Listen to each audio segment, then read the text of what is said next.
내년 5월 스위스 취리히에서 세계 장애인 재활 로봇 올림픽인 사이베슬론 2020 국제대회가 열립니다. 참가자들은 장애를 극복하기 위해 개발된 로봇을 착용하고 열띤 경쟁을 펼치는데요. 네, 오늘 스마트 라이프 시간에는 웨어러블 로봇 슈트에 대해서 이야기 나눠보도록 하겠습니다. IT 칼럼니스트 이호은 씨와 함께합니다. 네, 안녕하세요. 어서 오세요. 안녕하세요. 네, 지난 2016년이었죠. 첫 번째 사이베슬론 대회에서 한국 팀이 웨어러블 대회 웨어러블 슈트 로봇 분야에서 돈메달을 땄다고 하는데 그렇습니다. 내년에 또 대회가 열린다고 들었습니다. 예. 그때는 1위를 목표로 하고 있다고 들었는데요. 네. 이 사이베슬론 어떤 뜻인가요? 간단히 말씀드리면 이 사이베슬론은 인조인간을 뜻하는 사이보그와 이 경기를 뜻하는 라틴어인 에슬론의 합성어다라고 예. 생각하시면 될 것 같습니다. 그러니까 사이보그 올림픽인 셈이죠. 네. 이 신체가 불편한 장애인들이 로봇과 같은 이 보조장치 도움을 받아서 주어진 미션을 수행하는 그런 대회인데요. 이 대회의 분야를 보면은 뇌 기계 인터페이스, 그리고 뭐 전기 자극 자전거, 로봇 의수, 로봇 의족, 착용형 외골격 로봇, 그다음에 전동 휠체어까지 총 6개의 종목으로 구성되어 있습니다.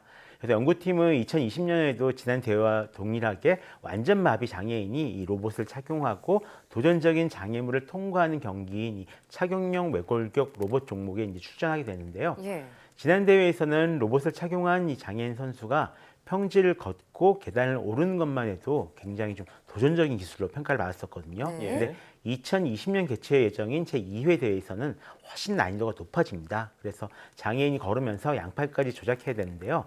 연구팀은 이에 맞춰서 좀 대형 컨소시엄을 구성해서 예. 하지마비 장애인이 사용할 외골격 로봇을 개발하고 있고요. 네. 대회 준비에 좀 박차를 가하고 있다라고 하고 있습니다. 네, 4년 만에 다시 열리는 내년 대회에서 네. 우리나라 참가팀이 꼭 좋은 성적 거뒀으면 좋겠고요. 이 웨어러블 로봇 슈트 하면은 영화 아이언맨 떠올리는 분들이 가장 많을 것 같습니다. 영화만큼 아니더라도 이 로봇을 입으면은 아무래도 일상생활을 좀 더 편리하게 생활할 수 있도록 도와주는 것 같은데요. 최근 이런 웨어러블 로봇 슈트 시장 그 현황이 어떤지 궁금해요. 이 웨어러블 로봇 슈트 같은 경우는 한 연구 자체는 20년 전서부터 계속 쭉 이루어지고 있었습니다. 오래됐네요. 역사 따지면 100년이 넘긴 하거든요. 예. 근데 한 10년 전서부터 좀 기술이 좀 빠르게 발전하기 시작했고요. 최근 1, 2년간 쓰는 곳이 의외로 굉장히 빠르게 늘어나고 있습니다. 네. 이게 예전으로는 좀 군용으로 좀 많이 개발됐었더라면 이게 한번 장애인 재활용으로 거쳐 있다가요. 최근에는 물류 쪽이랑 간호 현장 그리고 제조 공장 등에 보급되고 있는 것이 특징입니다. 네. 그렇군요. 자, 뭐 여러 가지 이유가 있겠지만 뭐 웨어러블 로봇 기술이 이렇게 빠르게 발전한 이유 어디에 있다고 볼 수 있을까요? 아무래도 스마트폰 때문이겠죠. 예. 예, 정보통신 산업이 커지면서 관련 기술이 함께 발전을 했습니다. 특히 이 배터리 기술이 발전하는 것이 굉장히 크게 도움을 줬는데요. 네. 스마트 기기와 전기 자동차로 인해서 이 배터리가 작고 가벼우면서도 용량이 커지고 싸졌습니다. 그래서 예전에는 아무리 잘 만들어도 이 배터리가 무거워서 어떻게 입고 쓰기가 굉장히 힘들었거든요. 네. 근데 이 배터리 용량을 줄이면 또 몇 분 작동하지 않았었고요.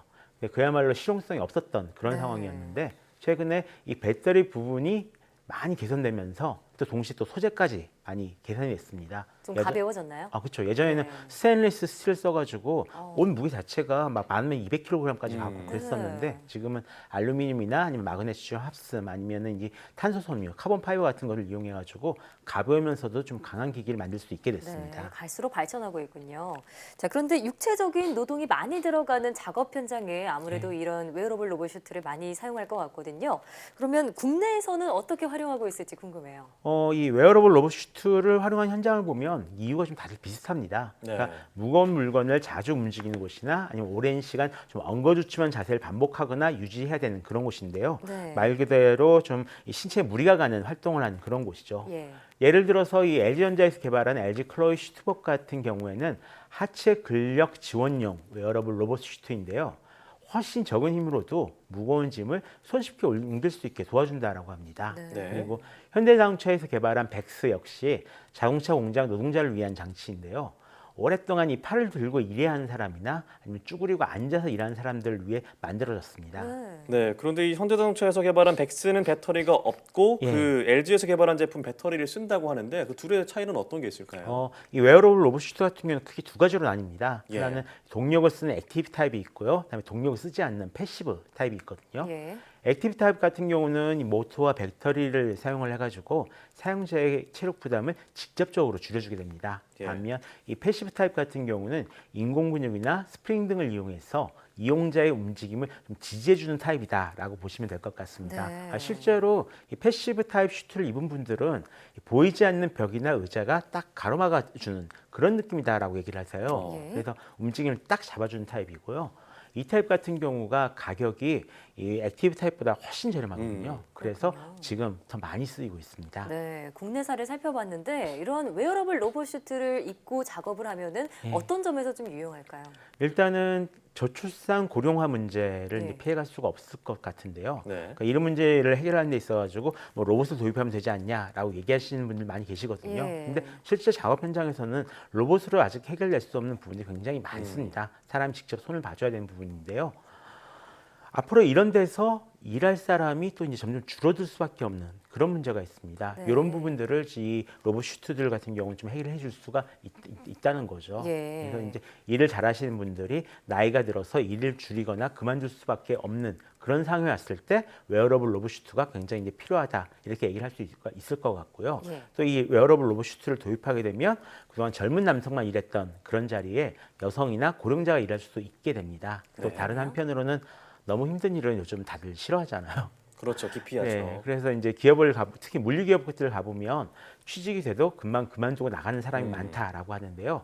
이때 웨어러블 로봇 슈트를 도입하면 노동 환경이 개선되기 때문에 좀 더 좋은 직장이 될 수가 있습니다. 네. 또 이런 특징 때문에 최근에는 이 농어촌에 도입되는 방법도 많이 연구가 되고 있고요. 네. 그리고 또 근골격계 질환을 비롯해서 산업재해를 감소하는 그런 효과도 있다라고 합니다. 네, 뭐 이런 이유 때문에 그 웨어러블 로봇 슈트가 특성에 맞게 세분화가 되고 있다고 예. 들었습니다. 어느 곳에 어떻게 쓰이고 있나요? 생각보다 좀 많이 쓰이고 있는데요. 네. 크게 나눠보면 의료, 간호, 공장 그리고 공항에서 쓰이고 있습니다. 예. 먼저 의료 쪽에서는 이 사이버 베슬론 대회에서 보는 것처럼 장애 재활용 용도로서 굉장히 많이 활용되고 있고요. 사업용으로 많이 쓰이는 것은 독일 전문 바이오에서 만든 크레이엑스라는 그런 제품입니다. 독일에 있는 자동차 부품 업체랑 주택 건축 업체 그리고 스위스 자동차 판매 업체 등에서 채택을 했다라고 합니다. 간호 쪽을 보면 일본 그 UPR에서 만든 간호 활동을 지원하는 패시브 타입 재킷이 있습니다. 이 가격이 한 28만 정도인데요. 굉장히 저렴해요. 네. 그래서 지금까지 한 1만 벌 이상 좀 팔렸다라고 하는데요. 무거운 짐이나 아니면 환자를 옮기거나 아니면 서서 일할 때 몸의 움직임을 지원해 준다라고 합니다. 예. 이 밖에 이제 네덜란드 라이보의 라이보 엑소스켈레톤이나 아니면 일본 사이버다인의 할이라는 제품이 있거든요. 이런 제품들이 물류 현장과 공항에서 많이 쓰이고 있습니다. 네, 앞으로 그 활용 범위가 점점 늘어날 것 같은데요. 이 웨어러블 로봇 슈트의 미래 어떻게 전망하고 계신가요? 앞으로 아무래도 점점 더 많이 쓰이겠죠. 이 ABI 리서치라는 곳에서 내놓은 이 보고서를 보면요, 2028년까지 한 58억 달러에 달하는 이제 수익을 거둘 거다라고 예상을 하고 있는데요. 네. 액티브 형태 같은 경우는 인간의 힘을 강화해서 어떤 산업 현장 쪽에 굉장히 많이 쓸 거다라고 예상을 하고 있고요. 패시브 형태는 좀 의료에 가깝게 나갈 예정이다라고 합니다. 그러니까 앞으로 나이 드신 분들 같은 경우는 이 패시블 웨어러블 로봇을 마치 속옷처럼 입고 다니시는 그런 시대가 올지도 모른다는 거죠. 네. 또 마지막 하나로 좀 색다른 전망이 있는데요. 문어처럼 사람이 팔이나 다리를 몇 개 더 가지고 다니는 이런 형태로 이제 발전할 것이다라고 네. 예상하는 게 네. 있습니다. 실제로 이런 로봇도 이미 지금 시제품이 만들어지고 있는데요. 당장 오지는 않고 한 조금 천천히 오지 않을까 그렇게 좀 생각을 하고 있습니다. 다만 해결해야 될 문제가 몇 가지가 좀 있는데요. 예. 일단 입을 때 드는 위화감을 좀 해결을 해야 됩니다. 아무래도 옷에 무게가 있는 데다 옛날에는 50kg 훨씬 넘었었거든요. 네. 게다가 좀 딱딱하기 때문에 아무래도 참 입으신 분들이 좀 위화감을 많이 느낀다 그럴 이런 것 얘기가 같네요. 있고요. 또 이 액티브 형태 같은 경우는 싸면 500만 원서부터 지금 몇 천만 원이 넘어가요. 예. 그래서 이 가격 문제를 좀 빨리 해결해야지 좀 더 많이 보급이 될 수 있을 것 같습니다. 네. 네, 앞으로 뭐 가격도 대중이 접근할 수 있을 정도로 내려가도록 하겠죠. 근데 미래 모습이 어떻게 사람들이 웨어러블 로봇을 입을지는 사실 네. 그려지지 않는데 머지않아 보이는 건 확실한 것 같습니다. 네. 기대하면서 기다려보도록 하겠습니다. 네, 오늘 말씀 고맙습니다.